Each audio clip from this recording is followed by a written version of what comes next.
Boa noite, meus queridos. Um beijo no coração de cada um de vocês. E nesse momento eu convido a cada um de vocês para fechar os nossos olhos, aquietar os nossos sentimentos e vamos com todo o nosso carinho, com todo o nosso amor, elevarmos os nossos pensamentos a Deus, a Jesus, agradecendo pela oportunidade de estarmos mais uma vez aqui reunidos para ouvir o Marcos e rogar os... Mário, perdão, Mário, e rogar toda espiritualidade maior para que o envolva neste momento, com todo carinho, com todo amor. E humildemente, nós pedimos a sua permissão para iniciarmos a palestra dessa noite. E que a paz de Jesus abençoe e proteja cada um de nós. Que assim seja.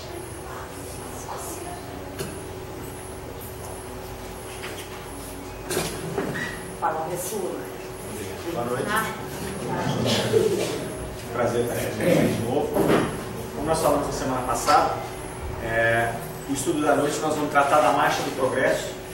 Nós vamos fazer um voo panorâmico sobre a história da humanidade, fazendo uma relação entre alguns pontos da história com a doutrina espírita, ligando com a evolução, que foi o que nós estudamos na semana passada. Para tanto, nós vamos utilizar da terceira parte do Livro dos Espíritos, que trata das leis morais.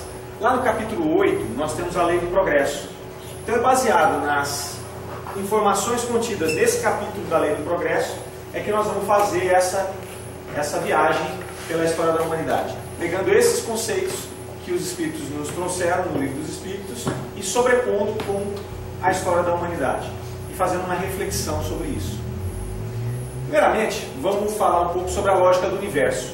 Como é que o progresso funciona dentro do universo? Tudo começa com uma organização, passa por uma desorganização, ocorre uma interação sobre essa desorganização, essa interação promove uma reestruturação e nasce daí uma nova organização. Então é organização, desorganização, interação e reestruturação, partindo para uma nova organização. Essa é a lógica evolutiva do universo e dos seres humanos, do planeta Terra e de toda a história que nós vamos passar hoje. A virtude principal desse processo não é a estabilidade, mas é a capacidade de criar estabilidades novas a partir de instabilidades. Então o que é isso? Toda vez que ocorre uma grande mudança, ocorre um cataclismo, ocorre uma desorganização, o universo, o ser humano, o planeta Terra, ele se movimenta, se reestrutura e cria uma nova organização. As coisas nunca são como eram antes da desorganização. Elas nunca voltam, elas sempre se modificam. Normalmente para melhor. Algumas coisas a gente acha que mudou para pior, mas normalmente depois, analisando, houve um avanço em cima dessa nova organização. Com base nisso que a gente vai fazer o estudo dessa noite. O progresso do ser humano aí agora, ele se dá de duas formas. O progresso intelectual e o progresso moral. São aquelas duas asas que a gente já conhece. São duas linhas necessárias e complementares. Então é a asa da inteligência e a asa do amor. A asa intelectual e a asa moral. Normalmente, o intelectual vai na frente e vem puxando a moral. A moral é meio que uma consequência da inteligência. Então, quanto mais inteligentes nós vamos ficando, mais necessidade a gente vai vendo de elevar a nossa moral também. A gente começa a entender a lógica e começa a perceber que a lógica do universo nos leva a ter uma melhor moral, nos leva para o amor, porque o universo é isso. O universo é construção e é amor. Na nossa caminhada evolutiva, ocorre da mesma forma. Nós saímos lá da animalidade e vamos caminhar para a angelitude. Nós vamos nos purificar, nós vamos progredir. E nesse progresso, que ocorre através das várias encarnações, nós saímos com um grau de animalidade muito grande e à medida que nós vamos evoluindo, nós vamos perdendo essa animalidade e em contrapartida ganhando angelitude, amor, inteligência, sabedoria. Então nessa primeira faixa aqui nós estamos ainda na materialidade, com a influência das leis de causa e efeito, estamos ainda no período de ignorância, de irresponsabilidade e de empirismo. É essa faixa aqui. É o que nós lutamos para diminuir.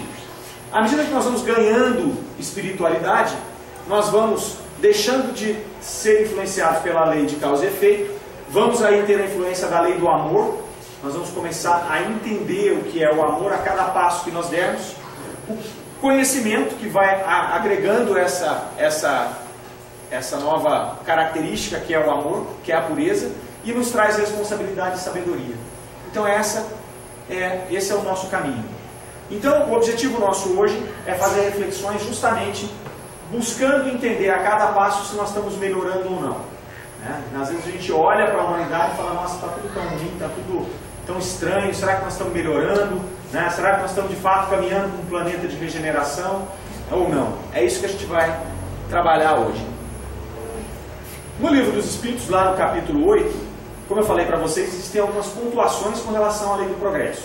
Nós vamos tirar alguns axiomas aqui e combinar que é isso que a gente vai refletir ao longo da nossa visualização da história. O primeiro é esse aqui, ó, o homem se desenvolve naturalmente. Se desenvolver não é uma opção. Nós não somos, nós não estamos aqui para escolher se nós vamos nos desenvolver ou não. É uma lei. Nós temos que nos desenvolver. Então nós vamos nos desenvolver naturalmente. Nós podemos estagnar o desenvolvimento ou acelerar o desenvolvimento, mas todos nós vamos nos desenvolver. Isso é um fato. Cada um a seu tempo e a seu modo.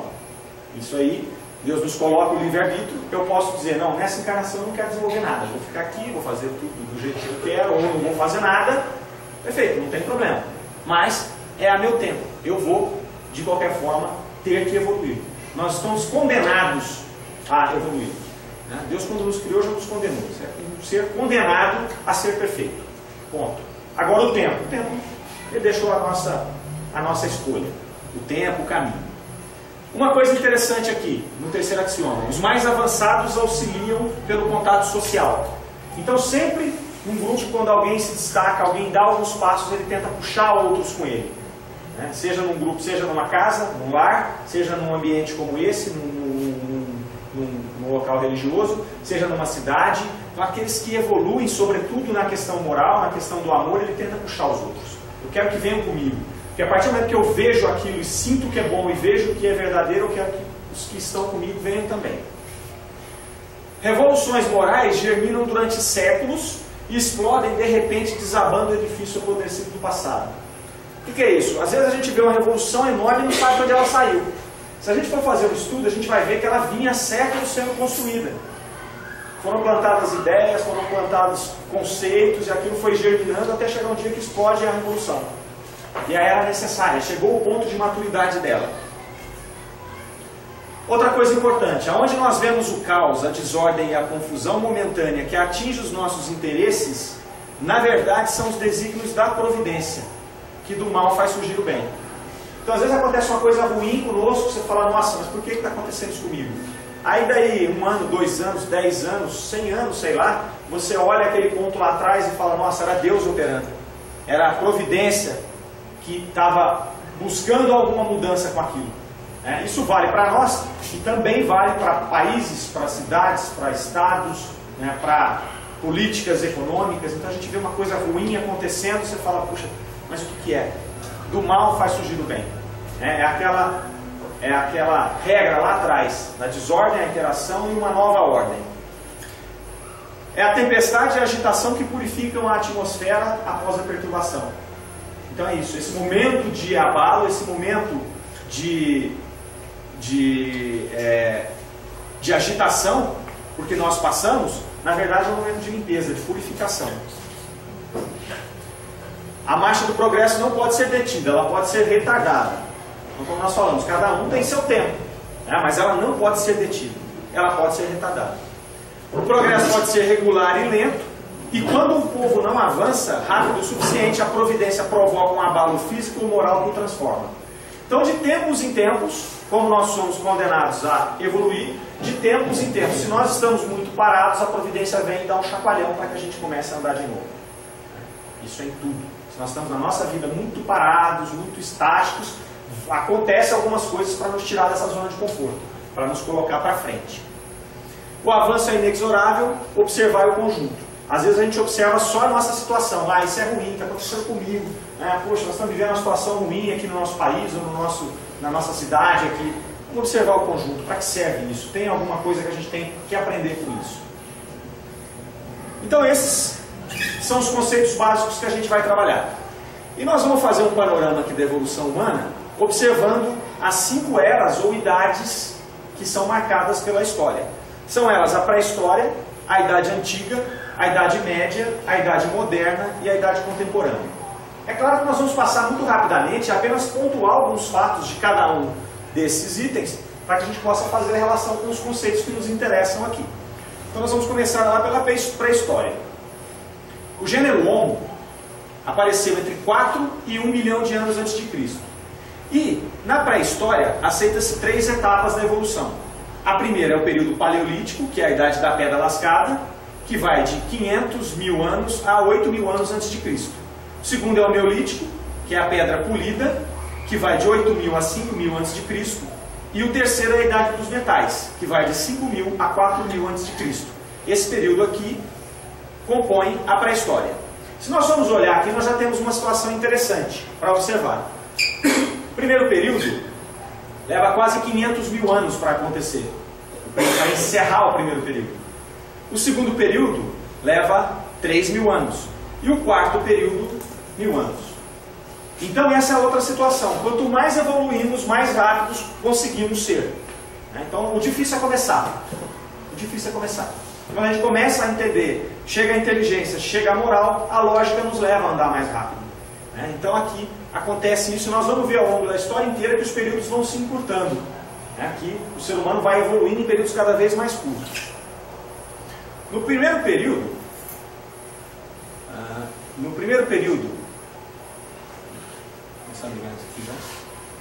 que é o paleolítico, ele ocorre lá por volta de... Esse aqui. No primeiro período, que vai lá de 500 mil a 8 mil a.C., o homem começa a se distinguir dos outros animais. Então o homem, o macaco lá desce das árvores, que já é o homídeo lá, desce das árvores e começa a sua caminhada. E ali ele começa a se distinguir dos outros animais. Ele era ainda coletor de alimentos e caçador. Ele começa a criar armas rudimentares para poder caçar. Então já começa a se diferenciar de outros animais. O único homem que conseguiu construir alguma coisa para poder caçar. Ele era nômade nessa época, morava em cavernas, então ele ficava se movimentando. Assim como os outros animais, os pássaros, os animais migratórios. Então ele migrava conforme as estações e conforme a disponibilidade de alimento. Ali começa a ter os primeiros registros de sociedade, porque ele migrava, mas ele começou a deixar registros. Então ele deixava pinturas rupestres, ele deixava esses instrumentos rudimentares que ele construía ainda, de pedra, pedra lascada apenas, ele deixava naqueles locais que ele passava. Então ali os primeiros registros de sociedade. Começou a viver junto, começou a se movimentar junto. É o período mais longo de todos, como nós podemos ver ali. E o que acontece? Esse período estava muito longo, então entra a providência para dar um chacoalhão e fazer com que aquilo mude a forma de caminhar. Então o que acontece lá? Por volta de 10 mil a.C., as condições de vida começam a mudar. O clima muda e surgem os primeiros desertos. Então o que aconteceu com esse homem que era nômade, que era caçador? Ele se vê numa situação de diminuição da caça, porque começou a aparecer deserto, então tinha menos animal para ele caçar, e ele também tinha que fazer migrações mais longas, atravessando desertos para chegar no outro ponto onde tinha disponibilidade de comida, disponibilidade de alimento. Então ele começa a ter que buscar uma nova forma de se instalar e de viver. Então ele começa a buscar novas terras para o seu sustento. Começa a se aproximar dos rios e dos lagos e começa então o processo de fixação desse homem. Então ele não se fixou porque ele quis ou porque ele achou que fosse melhor, ele se fixou porque houve uma modificação providencial, vamos dizer assim, que fez com que aparecessem desertos e escasseasse a caça. E aí, essa moradia fixa, quando ele deixa de ser nômade, é o fim do paleolítico, o fim da idade da pedra lascada. Então entra no neolítico. Nesse período do neolítico, que vai de 8 mil a 5 mil a.C., é onde ele começa a desenvolver a agricultura. Porque ele estando num espaço fixo agora, ele pode começar a fazer novos experimentos. Ele também não tinha ali condição de coleta como ele tinha anteriormente, porque aquilo era finito. Ele coletava todos os frutos que ele tinha naquele local e acabou. Então ele teve que começar, por observação, a descobrir como é que ele fazia para ter fruto o tempo inteiro. Então é aí que desenvolve-se a agricultura. Começa a desenvolver a agricultura, eles não abandonam ainda a caça e a pesca. Nesse mesmo momento, ocorre a domesticação dos animais. Ele também começa a ver que não dá para sair caçando, porque também escasseiam os animais. Então ele começa a perceber que ele pode fechar esses animais e pode fazer com que eles procriem como se fosse uma caça no quintal de casa. Fica fácil de pegar. Ali eles descobrem também, começam a utilizar as roupas de fibras vegetais, um período muito inquisitivo da humanidade. Né? Começa a utilizar o barro e o osso para fazer seus utensílios. Então ali nesse período ele começa a fazer potes, panelas, utensílios para guardar, para trabalhar ali os utensílios domésticos. Por que ele faz isso nesse período? Porque ele para de migrar, ele está fixo. Quando ele migrava, adiantava ele fazer pote, panela, não sei o que lugar que ele chegava? Ele ia embora ter que largar colar tudo, então ele não fazia. Ele estando ali, ele começa a perceber que isso pode ser útil. Para que eu vou ficar usando as coisas que eu pego lá se eu posso construir uma e usar toda vez? Então é o homem se desenvolvendo aqui. Começa nesse período também, lá atrás, o despertar da espiritualidade da humanidade. É ali que começa a ter um rudimento de religião. É uma situação bem rudimentar mesmo, ali, bem despertar, é uma infância espiritual. E a gente percebe essa infância espiritual quando eles começam a demonstrar culto à natureza e culto aos mortos. Então eles começam a fazer pinturas, eles começam a fazer cemitérios, a depositar os mortos no mesmo lugar, né, a fazer algumas oferendas. Então ali ele já começa intuitivamente a perceber que existe alguma coisa diferente, alguma coisa espiritual. Chegamos então na Idade dos Metais, que vai de 5.000 a 4.000 anos antes de Cristo. Aí nesse período o homem começa a usar os metais, ele cobre, ouro, estanho, ele descobre novas formas de modificar aqueles metais e começa a fazer instrumentos, começa a fazer ferramentas de bronze e de ferro. Essas ferramentas propiciaram um grande avanço na agricultura. E nesse período, no final desse período, ocorre a descoberta da escrita, que foi um marco fundamental para o avanço da humanidade. Que até então a humanidade só conseguia transmitir os seus conhecimentos de uma geração para outra e de um povo para o outro, do boca a boca. A partir do momento que se descobre a escrita, ocorre um grande salto, porque o conhecimento fica mais fácil de ser transmitido. Então eu chego aqui, eu pego alguma coisa escrita, eu levo para longe, chega lá, eu leio, não esqueço de nada, tem as orientações todas, então o progresso começa a ser distribuído. Então essas duas situações aqui, os avanços na agricultura e a descoberta da escrita, marcam o final da pré-história, desse longo período. E aí nós entramos na Idade Antiga. A Idade Antiga que vai de 4.000 a.C. até o século V depois de Cristo, é onde nós temos a criação do Estado. O homem então havia se fixado perto dos lagos e dos rios, começam a aparecer as primeiras cidades, e aí ele vê uma situação onde ele precisa começar a criar ordem. O que acontece? Aquele agrupamento de pessoas precisavam ter leis, precisavam ter ordens. Então o homem começa a criar as leis e as regras aqui, para garantir a organização estável daquele lugar. Então começou a distribuir tarefas, a criar leis, isso pode, isso não pode. E é nesse período aqui que ocorre uma outra situação que nós vemos claramente no Livro dos Espíritos, que é o auxílio dos mais avançados. É nesse momento da humanidade em que ocorre o advento dos exilados de Capela.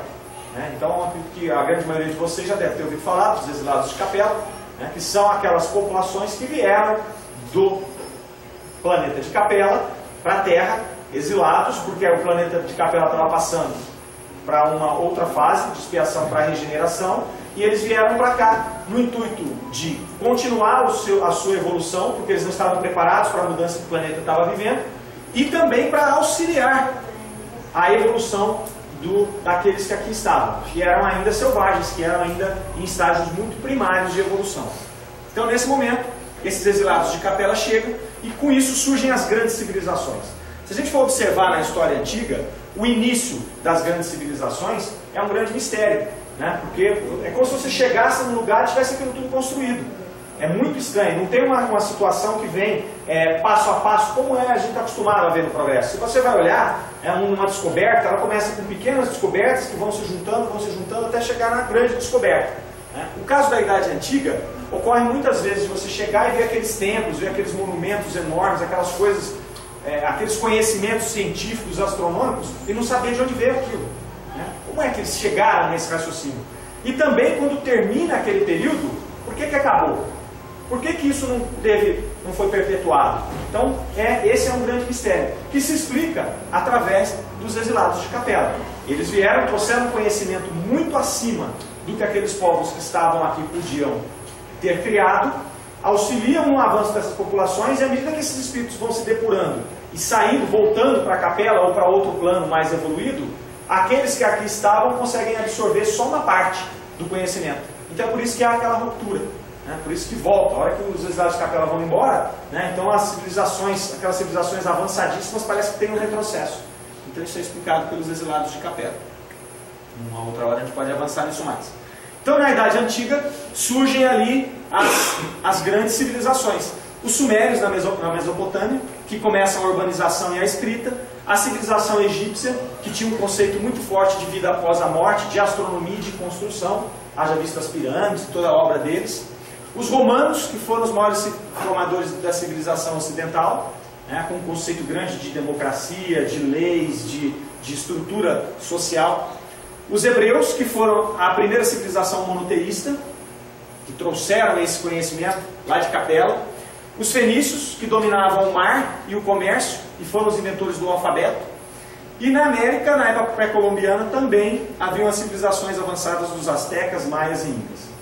Isso nós só citamos algumas das civilizações desse período, porque tem outras tantas. Se a gente for lá no Vale do Indo, na Índia, onde hoje é o Paquistão, lá tinha as cidades de Mohenjo-Daro, onde tinham os Drávidas, que era uma civilização extremamente avançada, sobretudo no quesito religioso. Lá eles tinham, por exemplo, ruas muito largas, eles tinham água encanada, não encanada, mas eles tinham água em cada residência, que chegava através de um sistema de irrigação em cada residência. Então era uma civilização muito além do seu tempo, muito avançada.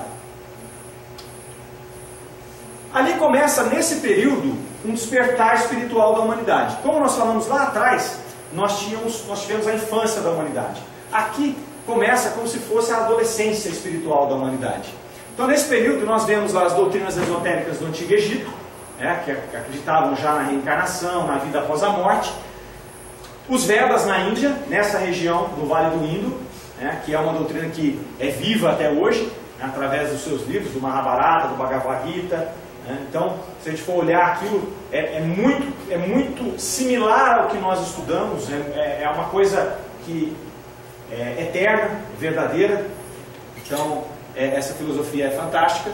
E começa então essa adolescência, que começa a formar ali a partir do segundo milênio. Mas se a gente for ver, os Vedas era mais antigo, em torno de 4 a 5 mil anos. No segundo milênio começa a se espalhar esse despertar da humanidade. E aí vem outra coisa bastante interessante, porque ela começa a se espalhar também ao mesmo tempo por todo o planeta, por essas civilizações, e não havia conectividade entre eles. Então começa a brotar porque tinha que brotar naquela hora. Então os exilados vêm até para forçar esse despertar espiritual. E ali tem uma história interessante que lá no Egito, esse Akhenaton aqui, ou Akhenaton, que viveu 1370 a.C., ele faz a primeira grande revolução religiosa no Egito. Ele tenta estabelecer o culto de um Deus único, numa civilização politeísta. Ele é extremamente combatido. Então alguns estudiosos dizem que ele fazia isso, não era em favor da coletividade, era porque ele queria ter o domínio sobre os povos. Então ele pregava um Deus único, que ele dividia, ele tirava aquela divisão de poder que tinha entre os deuses, criava um Deus único, obviamente ele queria ser o papa desse negócio, para ser o intermediário de um só. Como tinham vários, ficava dividido. Mas aí é o que a gente conversou lá na semana passada. A ideia tinha que ser plantada. Não interessa se ele fez isso com algum interesse próprio ou não. A ideia do monoteísmo já tinha que ser plantada. Então começou lá, em 1370 a.C.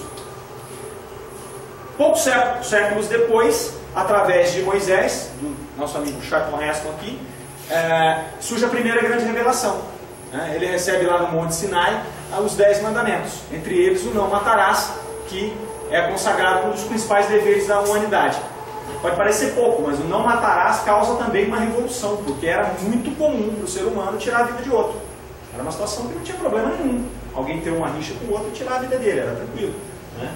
Então, com essa lei, com essa lei divina, começa a ter uma outra situação de evolução, que eu não posso matar. Então, o que acontece? Como é que pune, né? Vamos criar outras leis? É uma evolução. Então, é o ser humano buscando novas formas de evoluir.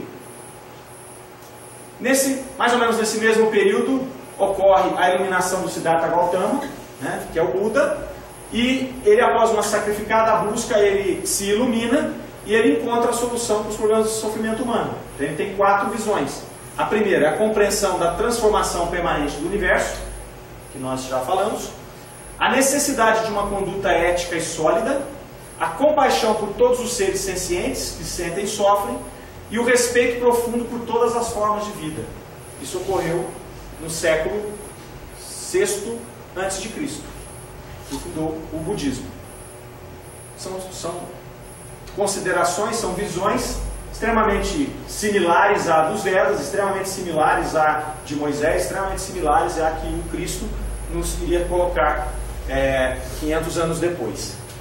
A filosofia grega também caminhava para esse rumo. Apesar de não se colocar numa questão espiritual propriamente dita e mais filosófica, mas os filósofos gregos são considerados precursores do cristianismo pelas suas ideias intuitivas, ideias espirituais, né? Então nós vemos lá Sócrates, 470 a.C.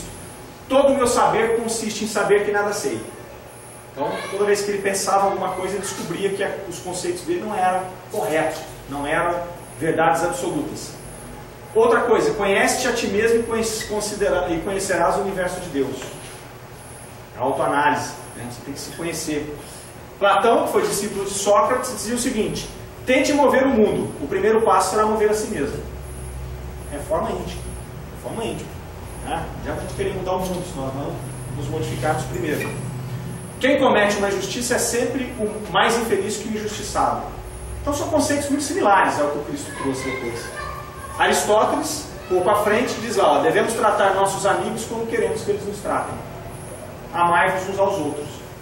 Então, os pilares já vinham sendo construídos. Já vinha sendo preparado para esse que foi o maior evento da humanidade, que foi a chegada do Cristo. A grande diferença aí do que se esperava é que esperava-se que o Cristo, né, o maior de todos, chegasse aqui como um grande rei, como um dominador, como um unificador. E ao contrário, ele vem de origens humildes, numa cidade que sequer consta no mapa. Se Jesus não tivesse nascido lá, talvez essa cidade nem existiria mais no mapa. E ele é capaz de revolucionar profundamente a humanidade. Então, o nosso maior modelo, o nosso maior exemplo, resolve nascer num local sem expressão nenhuma, longe das badalações, longe dos grandes reinos, né, com gente humilde, e vem trazer a sua mensagem. E ele coloca lá: bem-aventurados os pobres em espírito, pois deles é o reino dos céus. Ele andava com pobres, com prostitutas, com vagabundos. E quando ele fala de pobres de espírito, não são aqueles pobres de materiais que ele andava, e sim as pessoas que estão com o espírito aberto para receber aquela mensagem. E ele é o maior tratado, traz para nós o maior tratado já trazido no planeta, que é o Pai Nosso. Gandhi falou disso. Se acabasse todos os livros do mundo, sobrasse o Pai Nosso, não precisaria de ter mais nada. Ele já superaria todos os livros do mundo.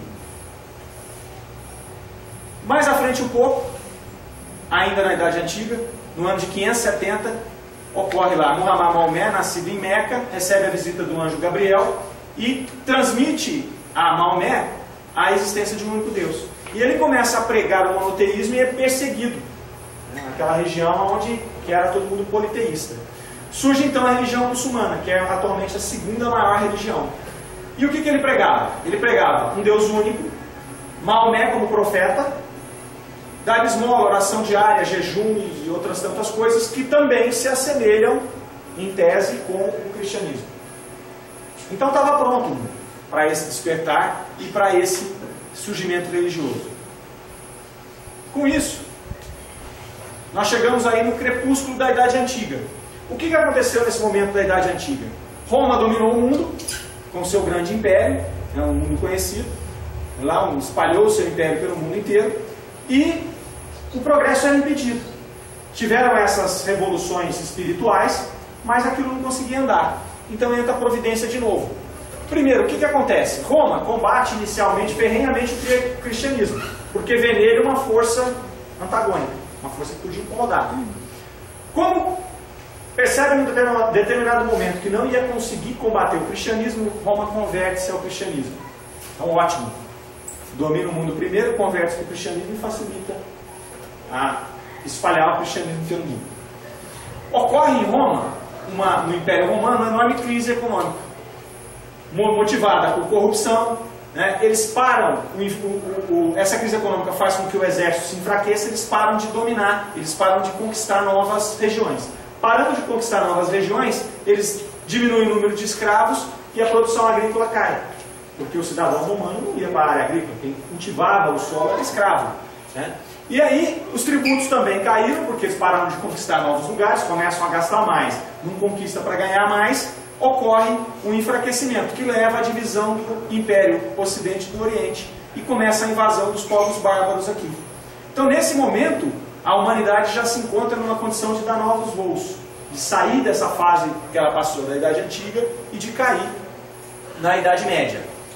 Aí chega na Idade Média, que vai do século V até o século XV, então são 10 séculos de Idade Média. Foi um período onde a humanidade saiu de uma evolução espiritual, como nós vimos, e parece que ela caiu num fosso errático. E ela ficou ali 1000 anos num caminho errado.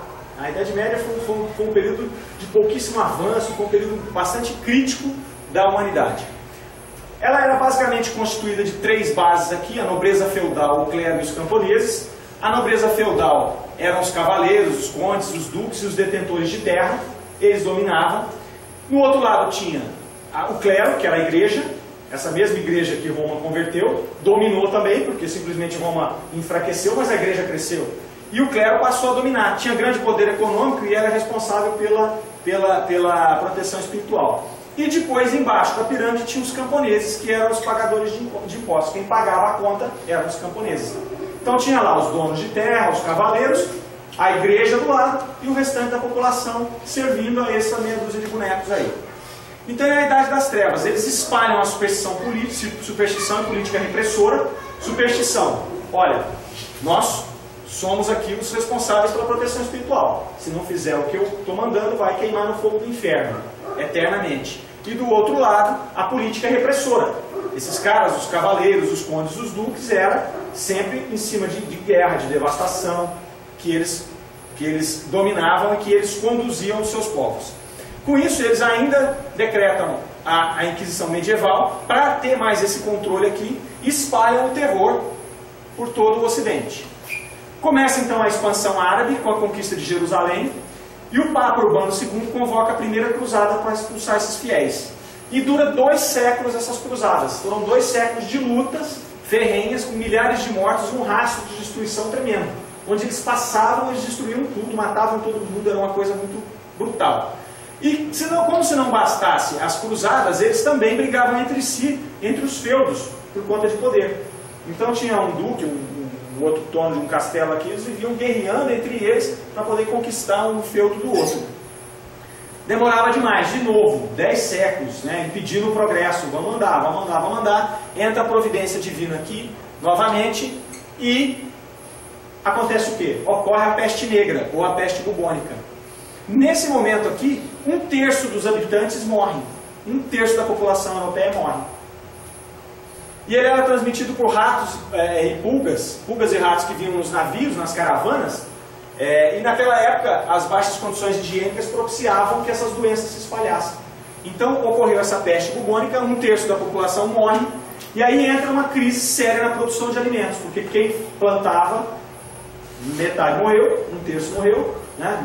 Começou a cair os alimentos, começaram a aumentar os impostos, porque do lado de cá eu não quero cortar nada, eu quero que você me dê a mesma coisa que eu tinha, né? Então você não pode plantar mais, então me paga mais impostos. E aí começam as revoltas camponesas. Os camponeses, extremamente pressionados com aquilo, começam a fazer revoltas, que são combatidas ferrenhamente.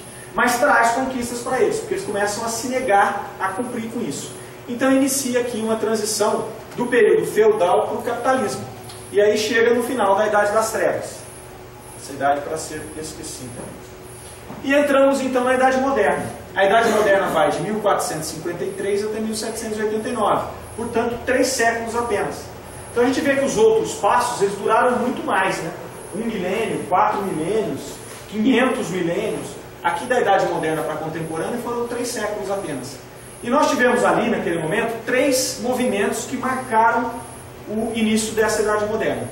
O primeiro foi o Renascimento, que é a redescoberta dos valores antigos, daquela antiguidade clássica que nós falamos agora mesmo. Então eles descobrem aqueles valores e vão buscar a sua inspiração naqueles valores antigos, como se pulassem a fase da Idade Média, que foi dominada pela Igreja, foi dominada pelos feudos, e começa a nascer ali o ideal humanista e naturalista.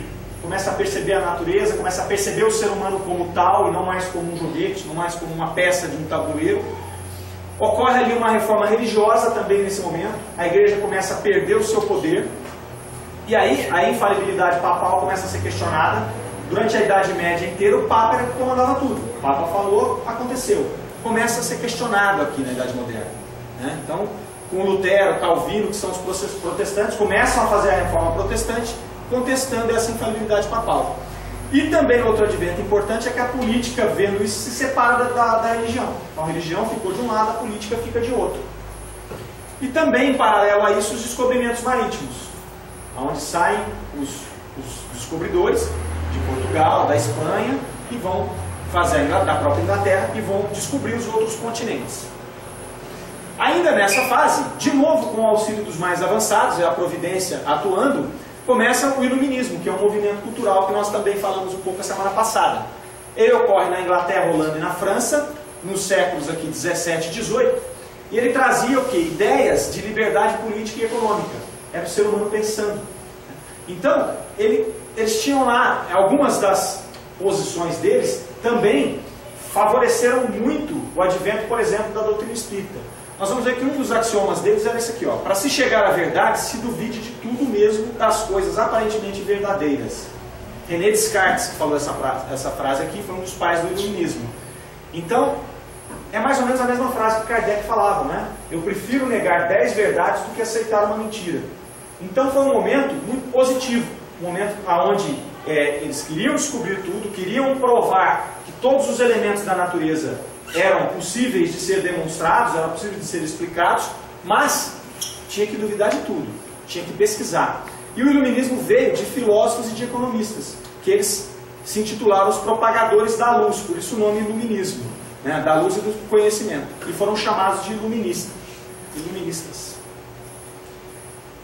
As ideias iluministas, elas deram início numa nova era de revoluções, porque do mesmo jeito o homem começa a pensar mais, acompanhando essas ideias iluministas e renascentistas, e começa a questionar a sua situação. Então começam as revoluções, a Revolução Industrial, que foi um grande desenvolvimento tecnológico, e também de conquistas sociais, onde surgiram os primeiros sindicatos, né, que tem talvez algum lado ruim, mas também tem muitos lados bons. Naquela época os homens eram tratados como escravos, eram escravos melhorados, escravos que tinham um soldinho, né? Então foi uma grande revolução aqui. Influencia na independência dos Estados Unidos, o Iluminismo, e também nos movimentos emancipadores da América Latina.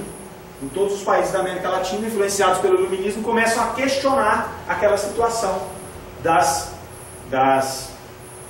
dominações dos descobridores, né, ou dos redescobridores.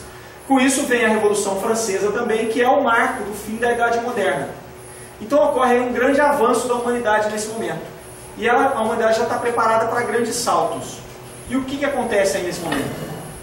Entra a Idade Contemporânea, já com a razão dominando, então vem marcado por essa corrente filosófica iluminista, e que traz o sentimento de razão.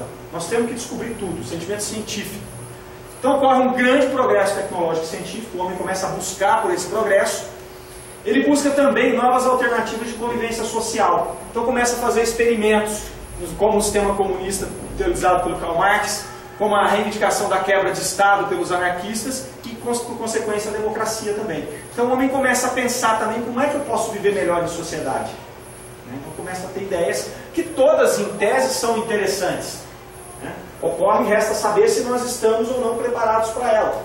Se nós formos observar como é o plano espiritual, como nos conta, por exemplo, André Luiz, ele é muito parecido com com o comunismo. Né? As coisas são de todos, não tem um dono absoluto, todo mundo trabalha, contribui e usufrui. Né? Então, basicamente, a gente pode entender que o plano espiritual é um local que traz muito dessa teoria de Karl Marx. No nosso plano, deu certo? Não deu certo. Aqui acabou. Por que não deu certo? Porque o ser humano não está preparado para isso ainda. Né? Então eu quero dividir tudo desde que você divida o seu e eu fique para mim. Né? Os partidos comunistas tomaram posse daquilo, viviam em abastança total, enquanto os outros trabalhavam. Então estavam, na verdade, era retornando para a Idade Média, né? Onde todo mundo vai trabalhar para uma meia dúzia usufruir. Então está longe do que Karl Marx pensou. E a democracia, que é talvez o pior de todos os fatores, com exceção de todos os outros. Né? Não quer dizer, é um mal menor. Mas aí Deus intervém novamente. Chega nesse momento aqui, a humanidade com todos esses pensamentos, e o que acontece? A providência intervém, e nós passamos então da adolescência espiritual para a maturidade. Depois do século das luzes ali, a ciência se torna senhora de tudo, e os espíritos começam a se mobilizar. Então, de novo, acontece o que na humanidade? Começam lá os efeitos que vão desde as irmãs Fox e começam a se espalhar pela Europa inteira os fenômenos espíritos que a gente já bem conhece. Então, isso discorre, vai até as mesas girantes e depois entra a diligência de Kardec, que era extremamente preparado para codificar, para compilar, para entender, traduzir e levar para frente esse evento tão importante que é a terceira revelação. E legam para a humanidade a doutrina dos espíritos. Mas muito bem, os espíritos vieram, trouxeram, mas como tudo, tem que chegar e tem que estar na hora certa, né? Tem que ter um grau de amadurecimento. Então, num primeiro momento, aquilo foi realmente aceito por uma grande parcela da sociedade que via os fenômenos. Mas quando aquilo começou a se tornar filosófico, como começa a mexer no sistema religioso, como começa a mexer no raio de conforto, as pessoas rechaçam. Né? Então nós começamos a entrar numa crise de passagem, da juventude para a maturidade, ainda nessa época contemporânea, e que talvez estamos vivendo ela ainda até hoje. Né? Então nesse momento a humanidade se lança nos braços do materialismo. Então, sobretudo a Europa se transforma profundamente materialista, local profundamente materialista. Tanto que o espiritismo, na verdade, acabou migrando para países como o Brasil. Nasceu na França, na Europa, mas tem muito mais espírita no Brasil, muito mais casas espíritas no Brasil do que na Europa. E aí, o homem se lança nessa busca também desenfreada pelo bem material. Me tornei materialista, eu quero viver, eu quero material para mim, eu quero material para mim. E Deus faz o quê? Livre-arbítrio para nós. Vamos lá, é o processo de vocês? Resolvam. Então o que acontece? Ocorrem as maiores catástrofes da história, já registradas. A Primeira e a Segunda Guerra Mundial, que levam aí à morte de mais de 100 milhões de pessoas, as duas juntas, e trazem consigo horrores muito maiores do que o horror da própria guerra, como é o caso do Holocausto e da bomba atômica. O Holocausto é uma coisa impensada, porque tudo bem, uma guerra, um contra o outro, joga bomba, acaba morrendo mesmo, morre civil, morre criança, morre mulher, morre soldado. Mas quando você cai numa situação igual ao Holocausto, onde se reúne contra um grupo de pessoas de uma etnia e começa a dizimar aquilo sistematicamente, você começa a questionar a humanidade. Isso é ser humano? Isso é contra tudo do ser humano, tudo que se espera de um ser humano em evolução. A bomba atômica é a mesma coisa, uma coisa que tem potencial para acabar com o planeta. Então por que nós vamos construir isso? Por que nós vamos disseminar? Porque cada um quer ter a sua, se duas já destrói o planeta. Primeiro nós precisamos de 50. Né? E depois entra a Guerra Fria, que trouxe um grande desespero para todo mundo, porque era dois malucos apertarem dois botõezinhos lá e o planeta estava dizimado. Então dava aquela sensação de que qualquer coisa que ocorresse, tudo aí ia acabar. Então nesses eventos aqui, milhões de vidas foram perdidas, países foram arruinados. Na Guerra Fria, que nos trouxe o medo e desesperança, aqui passou um período muito ruim. Né? Então foi um período de passagem mesmo da humanidade, de uma fase para outra. Mas aí de novo, lá naqueles axiomas, a gente vê que do mal se tira o bem. É a última frase que nós vimos lá. Então, da Primeira Guerra, com todas aquelas atrocidades, a humanidade se reúne e fala, nós precisamos fazer alguma coisa. Nós vamos nos matar todos aqui. Não é assim, não pode continuar desse jeito. Então cria lá o Tratado de Versalhes. Então eles criam a Liga das Nações com a esperança de promover a paz mundial. Então a Liga das Nações ela é responsável pela manutenção internacional, onde todos os estados fossem submissos e obrigados a respeitar as normas de boa conduta desse tratado. Ele não funcionou, né? Se tivesse funcionado, não tinha tido a Segunda Guerra. Não funcionou, então nós tivemos a Segunda Guerra Mundial. E depois da Segunda Guerra Mundial, de novo, do mal se tira o bem. A Liga das Nações é substituída pela ONU, e aí a ONU, ela encampa a obrigação de manter a paz, a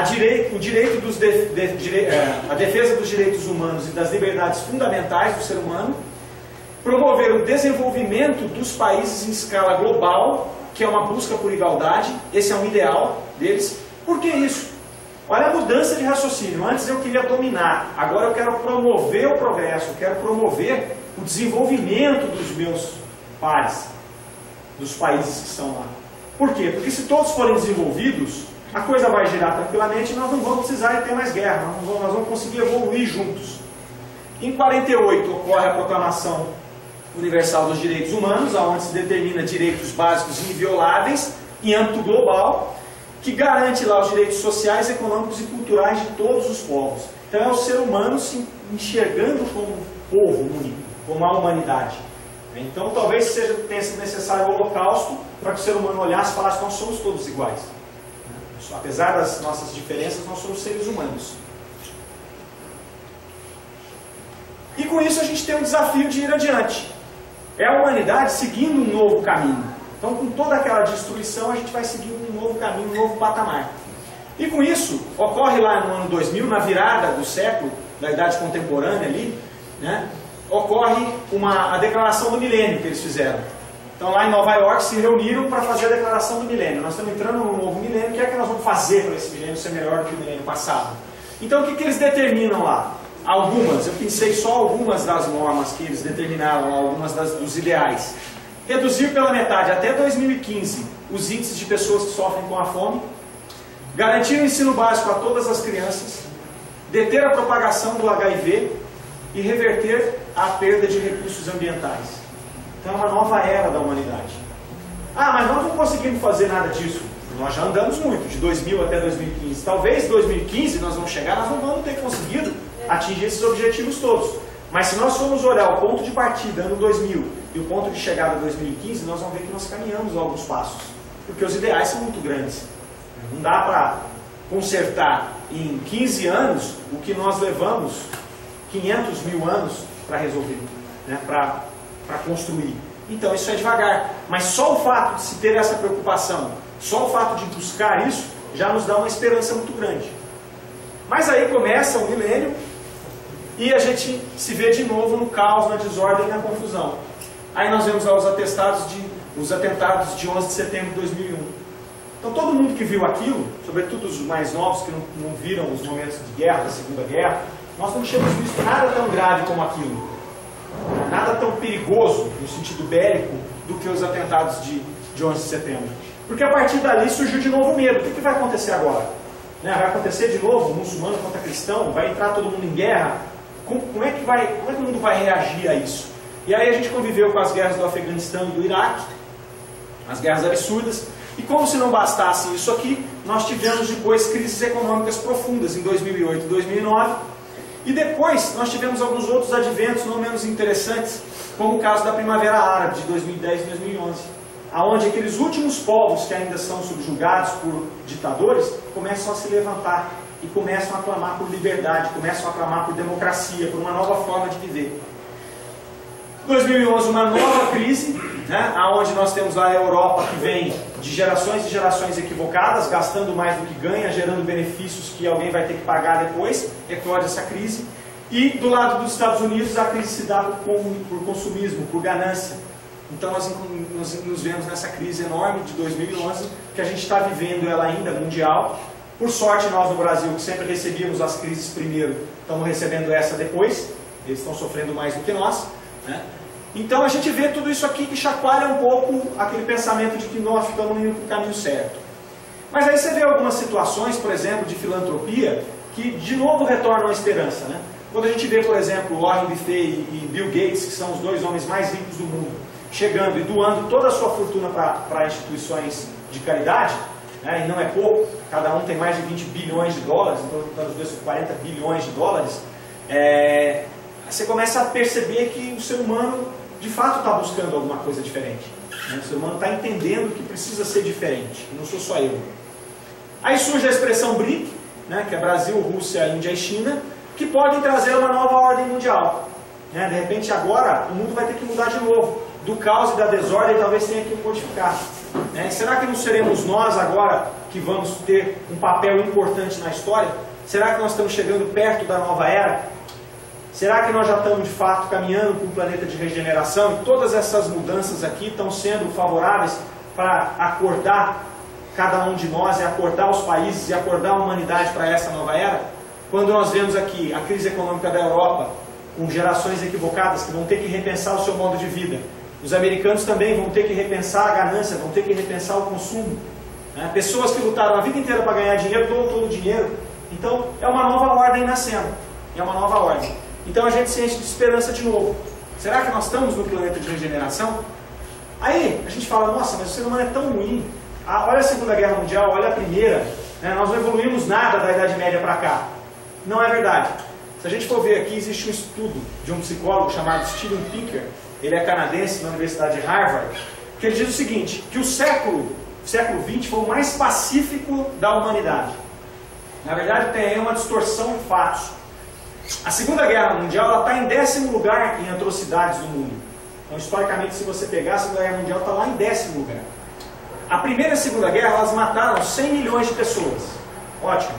Só que se elas fossem travadas nos moldes tribais da Idade Média, onde eles iam dominando e queimando e matando todo mundo, teriam morrido mais de 2 bilhões de pessoas na Primeira e Segunda Guerra Mundial.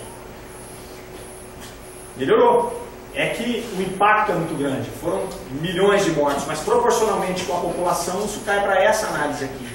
Mortes violentas, para se ter uma ideia. Na pré-história e a história antiga, 14 a 46% das mortes eram mortes violentas. Ou eram assassinatos, ou eram acidentes violentos. Na Idade Média era 15%. Hoje, no século XX inteiro, foi 3%. E aonde a gente vê as piores atrocidades ainda, porque a gente pode olhar e falar, não, mas ainda existe genocídio na África, em alguns países ainda tem questão de genocídio, questão de escravidão, só aonde não tem Estado, aonde não tem instituição. É só nesses lugares. Quando a gente vê, por exemplo, uma violência desenfreada numa favela, num local desse tipo, é onde falta Estado, onde a lei não chega. Tanto que a pacificação das favelas no Rio de Janeiro nos mostra claramente isso. A população não consegue sair às ruas, a população vive amedrontada, a população vive do lado do bandido. Por que ela vive do lado do bandido? Porque ela não tem segurança. A partir do momento que se instala uma UPP dentro de uma favela, que promove a segurança dos cidadãos, o cidadão deixa de proteger o bandido.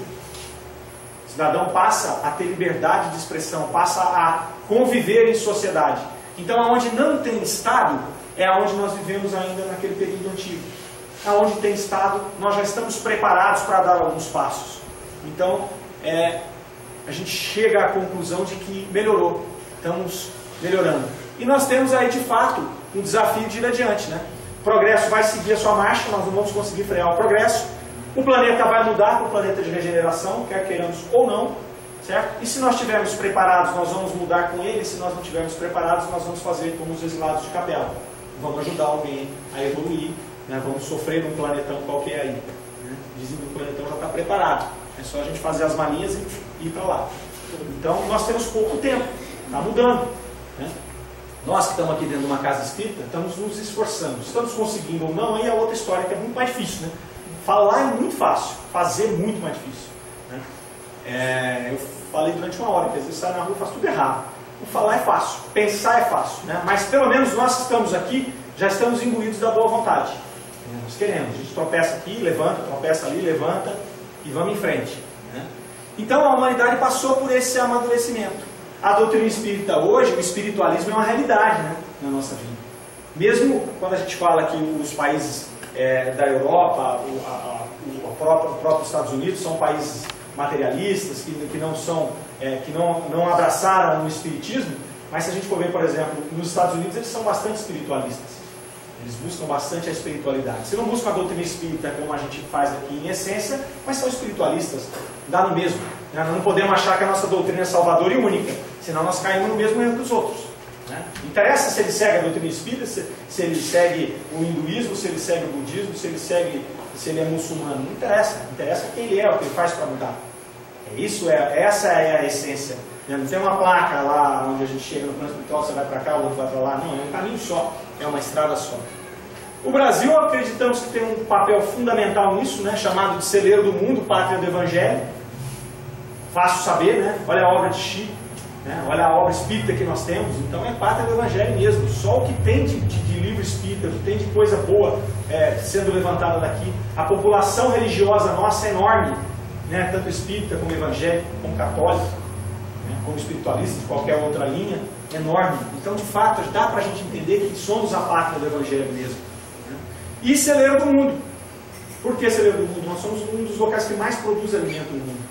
Então, quem sabe, lá na frente, nós teremos papel importante a exercer. E que não seja um papel de dominação, né, econômica, cultural. Que seja um papel de dominação pelo Evangelho, de dominação pelo alimento, né, que seja um papel de dominação pelo altruísmo. E é isso que a gente precisa fazer. O nosso destino já está traçado, temos que trabalhar para isso. E eu agradeço novamente a vocês pela paciência. Obrigado.